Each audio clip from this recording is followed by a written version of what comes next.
This talk is about how to integrate CBDC with DLTs.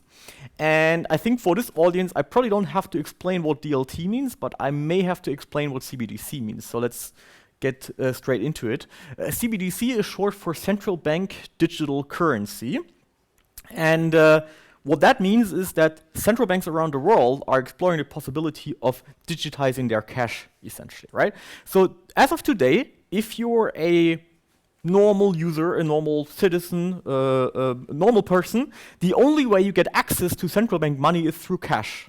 And by the way, we also print cash at Giesecke and Devrient, so next time you have a euro note, banknote in your hand, check if it starts with W, the serial number, and if it starts with W, it's from us. We printed it. And no, there's no leftover banknotes. So we don't get access to that. And the point is that if you want to have some kind of digital central bank payments, you have to be a financial institution in order to do that. That's the only way you get access to this money, and it's also called sometimes reserves. And basically the idea is that central banks want to bring all the advantages of the digital world to the physical cash. So they want to have some payment instrument that you can use both offline and online. You should be able to use it at a point of sales, direct at a brick and mortar shop, or maybe somewhere in e-commerce. But it should also have the stability that is guaranteed by the central bank. And this is precisely this kind of unification of those two different styles they want to do. So they want to have it be issued by the central bank, just like banknotes, but they also want it to be usable digitally, just like in bank deposits and e-money. E-money here, for example, is a term that could refer to providers such as PayPal. So PayPal is denominated in euro if you're in the eurozone, but it's not central bank money. So you will always have to rely on PayPal having enough collateral, enough stability in order to exchange it. Same as when you have a bank account at, I don't know, Sparkasse or something like that. So that's not directly central bank money.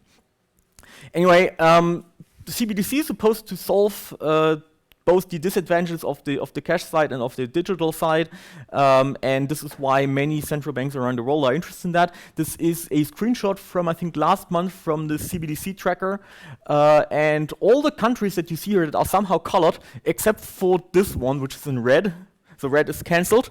Everyone else is kind of investigating which has a color, and then there's, of course, a lot of countries who have not yet made anything public, but there's a lot of momentum on that. Was there a question? Back? Okay. So basically, the conclusion is in 2023, over 20 countries will take significant steps towards piloting a CBDC. And there are already some countries that are piloting. So we at Giesecke and Devrient, we are operating the pilot projects in Ghana and in Thailand. So if you want to hear more about that, you can ask either me or my colleagues in the back, Eugene and Jia, who have been working with those clients. Now, that's so much for CBDC. And I think just for DLT, I just want to put out a definition that I'm using for this talk so that we know that we're speaking about the same thing. Distributed ledger is an append-only store of transaction which is distributed across many machines. So I think this is the essence of it. I took that from the book by Xu et al., Architecture for Blockchain Applications. So I think this is a fairly standard definition. Now, the big question is always, what is the technology behind CBDC, and what will central banks be doing with it? Will they run it on DLT? Will they not run it on DLT? How are they going to validate the tokens that are circulating? How are they going to ensure that the system is keeps integrity, no malicious actors are participating? And for the purpose of this talk, I will just counter with another question: does it actually matter if it's running on DLT or not? Because even if a central bank, we don't think they will, but even if a central bank would be deciding that they would be running their CBDC, for example, the digital euro, on public Ethereum, then there would still be many other ledgers that you might want to integrate with. So even if we be running on a perfectly smart contract capable DLT, then there's still this integration challenge here. Case in point, the current implementation of the CBDC in Nigeria, the e-Naira, is running, as far as we know, on Hyperledger Fabric, which is a smart contract capable platform, but there have been no reports yet on any smart contracts that they're building with it. So basically what you can do as a consumer and as a business, you can make simple payment transactions. And obviously you don't need any smart contracts for simple payment transactions, right? So the question there would become, how can we then integrate our CBDC that's running already on a DLT with maybe some other smart contract capability? All right, so just that for setting the stage, for setting the scene. Let's now talk about the roles and responsibilities in the CBDC ecosystem. Yes? Yeah, you mentioned now this programmability and the initial Venn diagram. Is that a goal, or is it something that should definitely not be part of it? I have a section on that. So I already said smart contracts, but I actually wanted to move it to the end of the presentation. But it's a good question. Don't forget about it. I will get back to it. Right. So roles and responsibilities. I will talk about this so to illustrate a point about who is gonna do what in the ecosystem, and especially who is responsible for integrating with DLT at a later point in time. So in a typical CBDC ecosystem, you have, broadly speaking, 3 classes of stakeholders.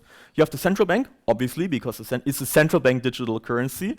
Would be weird if the central bank were not involved in that. Then you have intermediaries, and intermediaries here means, very broadly speaking, commercial banks, fintechs, PayPal, for example, so e-money providers, and roughly speaking, any sort of institution that deals with customer deposits somehow, or that engages in lending or any other financial kind of thing. And then, of course, we have the users. And users don't just mean people, citizens, but also businesses and merchants and so on. Right, so now, obviously, all of these stakeholders we can talk about, we can talk for days on what their precise roles and responsibilities are. So in the interest of time, I just brought you the main use case or the main responsibilities of those different stakeholders.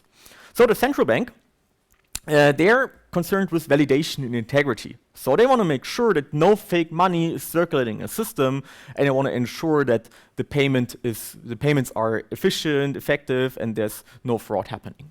So if I were to initiate a payment transaction, so I want to pay 10 euro to someone, I would somehow create a transaction record or a transaction request, however you call it, and I put some kind of digital signature on it or whatever kind of signature, and then that transaction somehow gets relayed to the central bank. There might be some intermediaries in between, but generally speaking, the transaction makes its way to the central bank, and then the central bank decides whether or not that is a valid transaction.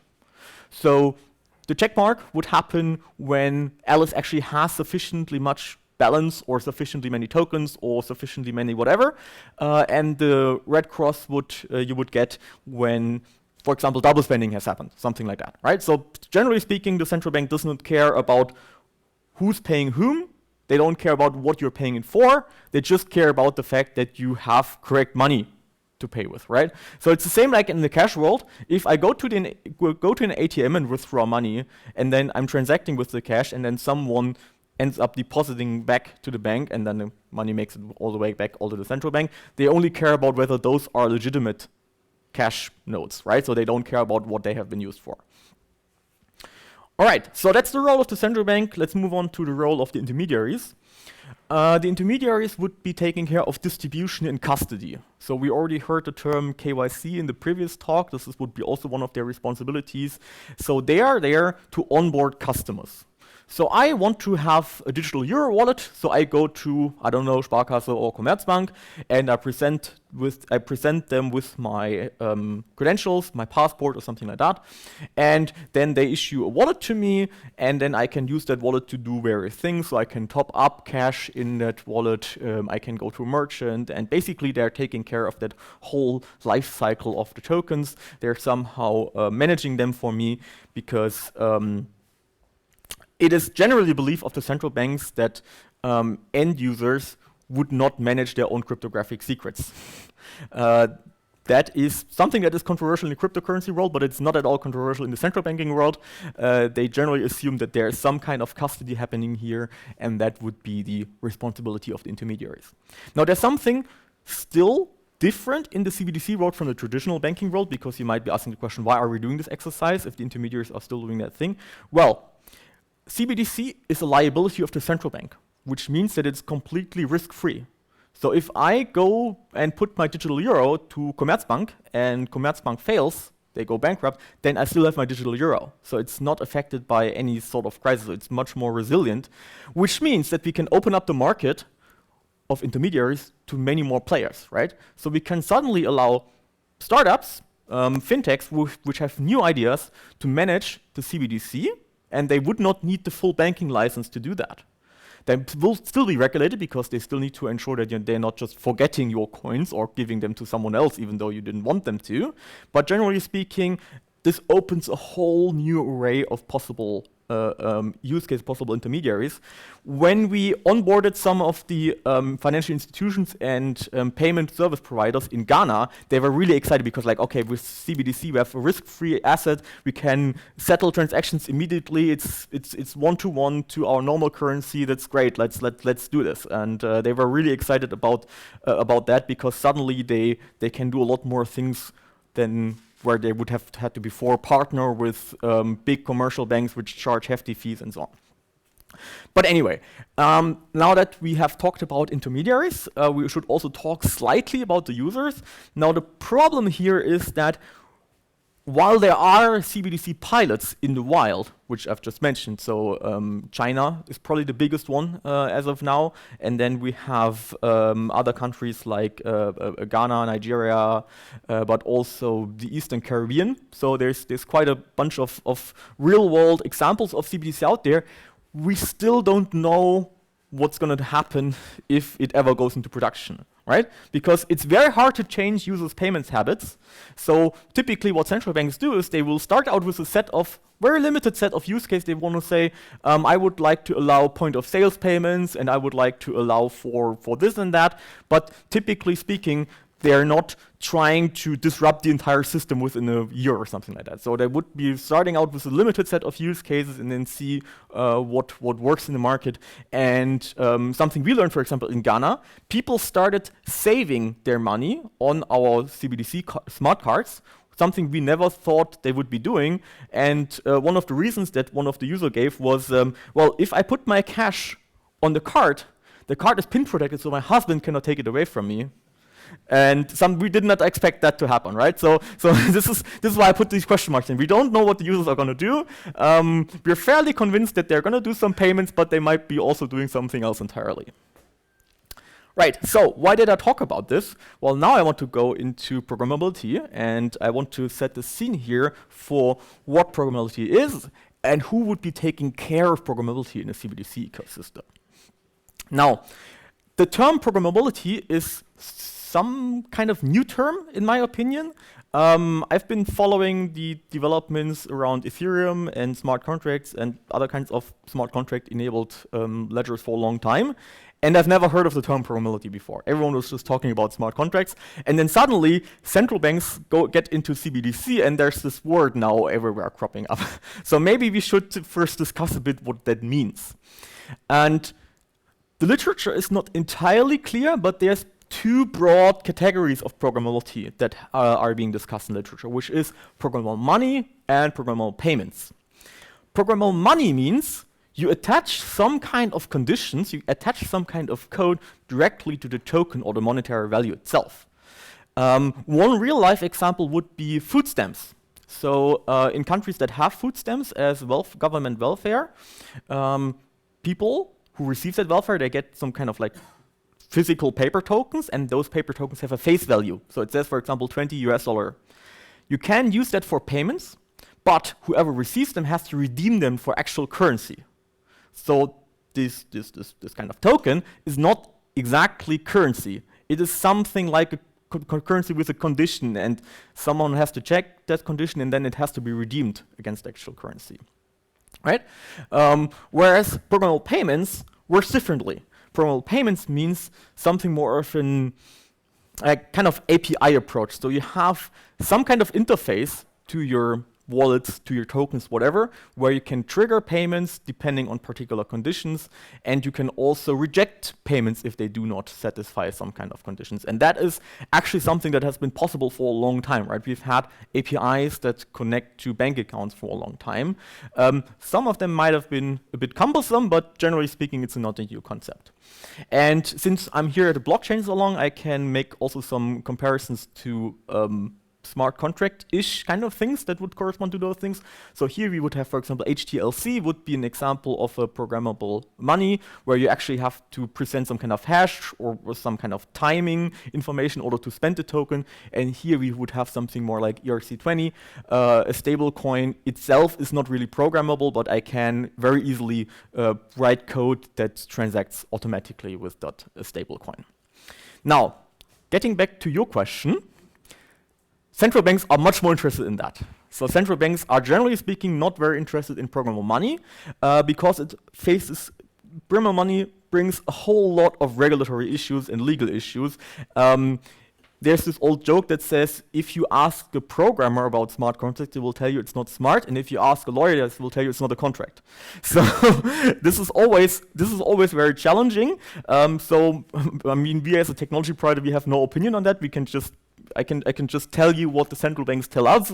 So they have some real issues with programmable money. So they are focusing much more on that. And that is also what happens when they speak to the press. So I've just put some press news here. So digital pound CBDC won't be programmable to avoid government control perceptions.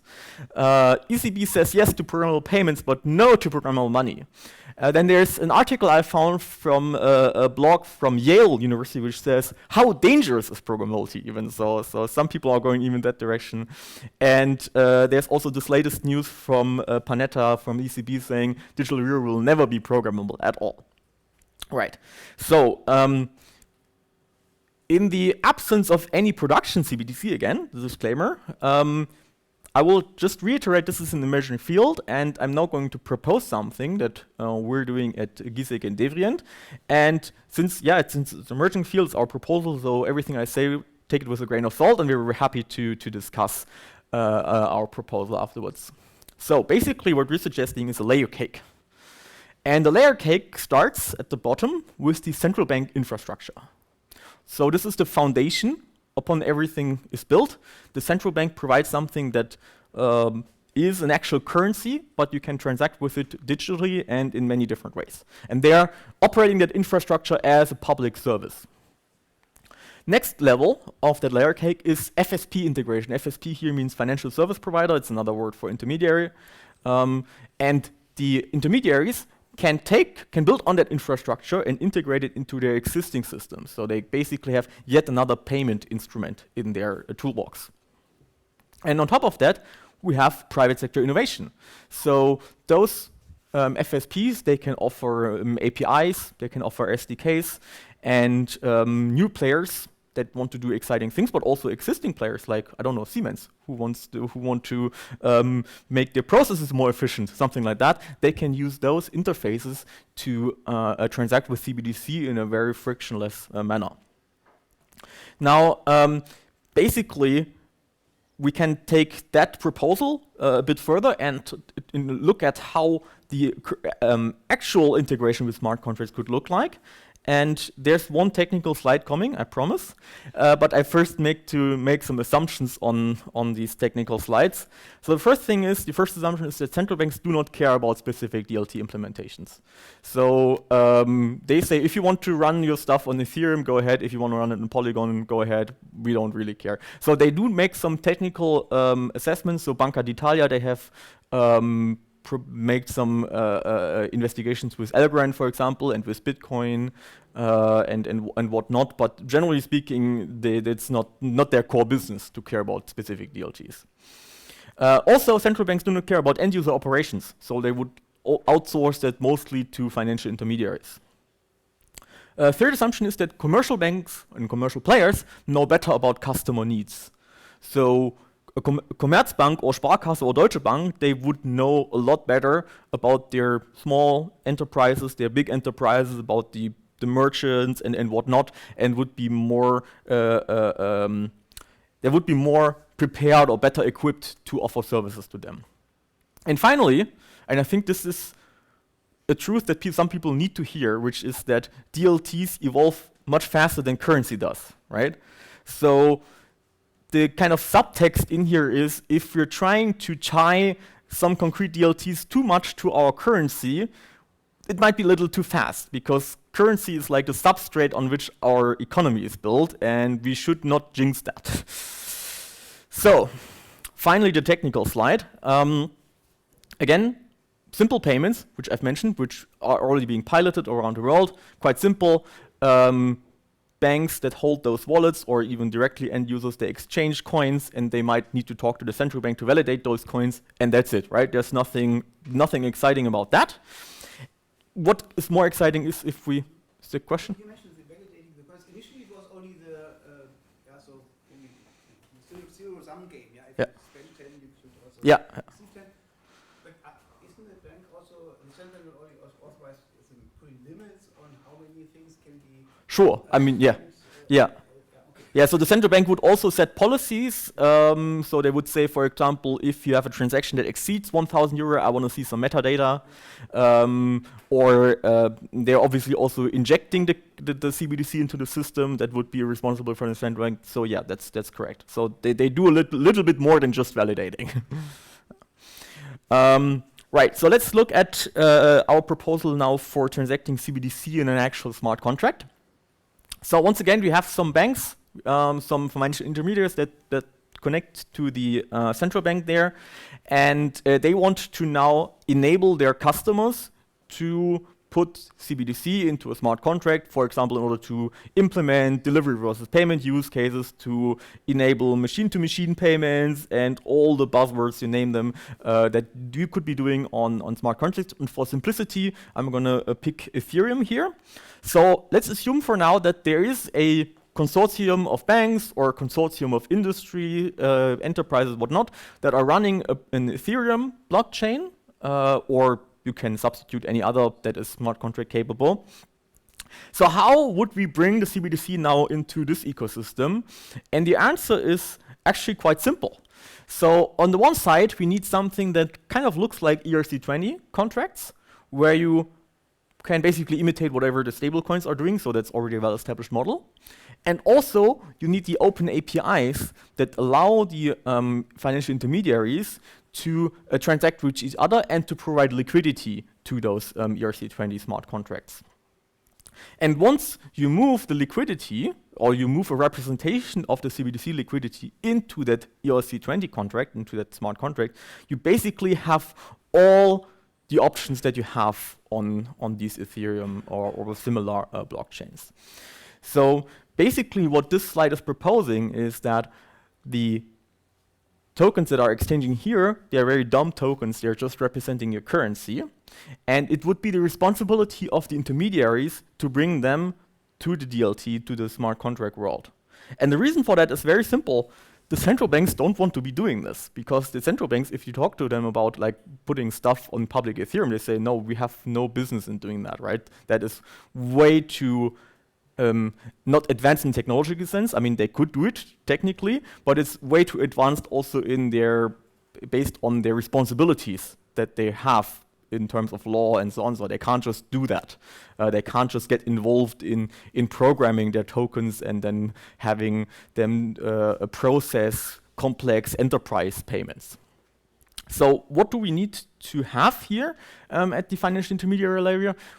This is, again, also just a proposal, so we need a combination of those 4 factors. We need somehow decentralized identifiers, could be DIDs or could be something else.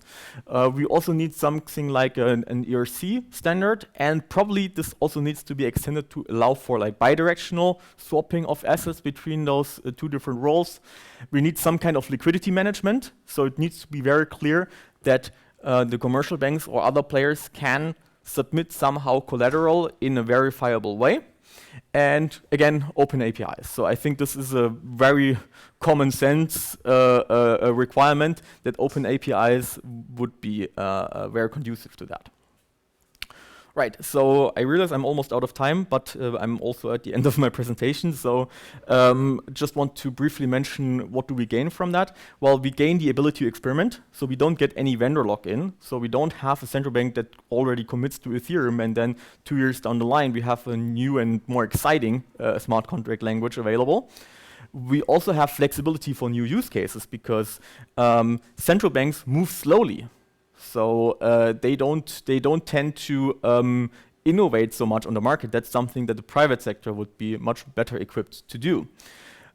We also have a much stronger separation of concerns. So we don't suddenly put all our eggs into one basket and say, well, the central bank will just do all of that for us. And we could also have multiple commercial players experimenting with multiple different ways. So one commercial player could even allow smart contract use for end users and not just for enterprises. And we need for that in the economy a stable currency, so something that is definitely guaranteed by the central bank and not something that is stable as in stable coin. We need regulatory control, I think that's for sure. Especially when end users are involved, we can't just let them do anything because there are laws and stuff. And finally, I think that's the key point here also, standardization. So we can only achieve a good interoperability and even cross-border interoperability of different CBDCs if we're investing in standardization, and fortunately we do. So I'm personally involved in that effort. We're just talking about security for now, but a few years down the line, I think we will see some standards bodies, international standards body also picking up on maybe even token standardization and so on. And maybe as a final impression for that, I think we should see that as kind of like already existing. So if we look at here this cargo rail terminal, this freight rail terminal, the rails are probably provisioned by the government. And then you have some private corporation that provisions those freight trains. And then you have yet another set of people putting stuff into those freight trains. So you also already have this layer cake, and it works quite well because they're standards, they have the same kind of size and so on. And I think we should learn from that model. And the rails would be then the central bank with the currency, and then this would be the intermediaries, and then the end users putting stuff in the boxes. And yeah, that's it. Thank you. Thank you.